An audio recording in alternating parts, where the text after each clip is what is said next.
it out. I'ma try it out. I'ma try it out. I'ma try it out.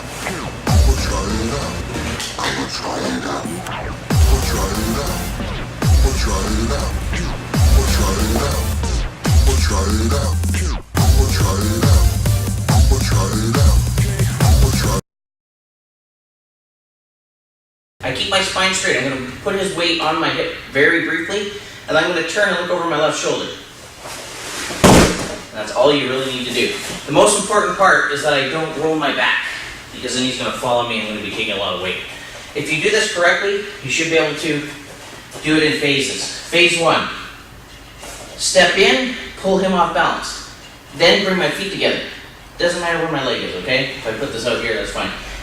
Phase 2, loading. So I can take him partially on my hip, but he's off the ground, I've got his weight, but at no point am I looking at my toes and bending my back.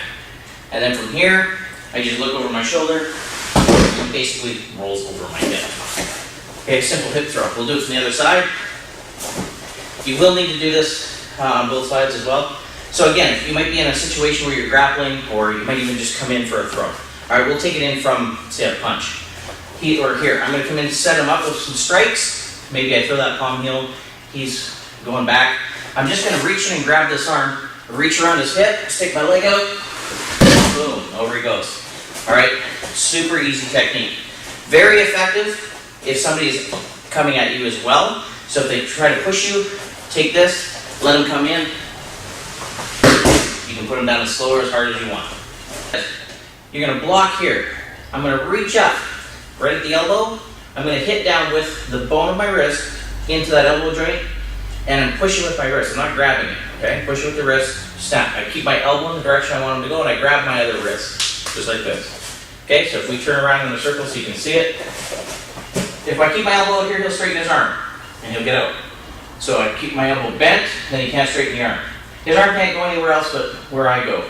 And if I change my level, he's going to quickly go. If I stood up, if I was taller, right, I can go up and it's still going to get him off balance, still going to wreck the rotator. A very effective technique in combat. I want to take that arm out of commission. I don't want to wind up at any time, okay? My hands are up in my fighting position as a shield.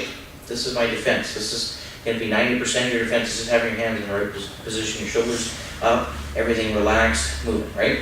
From here, I pivot, hit. So my target's here. My hand only comes up to here. Elbow, pop, in. Okay? From here, boom. Right? If I do it on this side, you see the fist. I never want to see the back of your elbow. You don't want to see this. You overcommitted. Your target's here, you want to hit through and come back. If I miss and I go all the way to here, really step in, all right, push forward. That's going to get him going in the direction you want to go. I bring my leg up, and I point my toes, and it's not a very forceful hit. It's barely moving my leg, but I'm hitting him in the mid-calf. A little bit of a hit is what does it. If you force it, you'll bounce off. So one more time, I'll show you what happens, a common problem. If you don't break balance and you come up and you try and hit this, or you try and go around the leg, which is very dangerous. You can fall, trap your leg in the fall, you break your kneecap. If you go too low, it's like hitting a tree trunk. You have to shift your weight. So we're going to turn this way. So I'm going to break his balance in the direction I want to go. All I'm doing is kind of using my body to push forward, walk forward. I step in, my hip is going to touch. Hip to hip. That's very important. Sweep the leg in. Okay, that's your outer reach. The last one we're going to do for part 1 is an arm takedown. So for an arm takedown, I want to control the wrist and behind the elbow. And what I want you to do is everything's going to be a circle. We're going to bring this hand to this pocket. I was wearing jeans. This hand here to control the upper body. I want to control him, so I keep my spine up. I can bend forward, but I don't want to roll my back. All right? So for an arm takedown, what we're going to do to start it is we're just going to have him come in for a push or a grab. He's going to do this arm. Here and here. I'm going to put it in my pocket. I'm going to circle my legs, push down, and there you go. All right? Just get him to the ground. That's all you want to do. All right? If we do it on the other side, so you can see, I'm going to take this hand at the wrist, one behind the elbow. I'm going to circle my leg around. I'm going to pull it to my pocket and down. And I'm pushing him down to there. So, from the ground, here's a couple things you can do and why this is a bad idea if you're the aggressor. if you decide I'm going to take this guy down and make him pay, here's what happens in the real world. If we turn this way just a little bit, my first shot is going to be right there, bam, right in the nards. He's going to be in a lot of pain. And the next one is going to be eyes, throat, under here where there's absolutely no padding.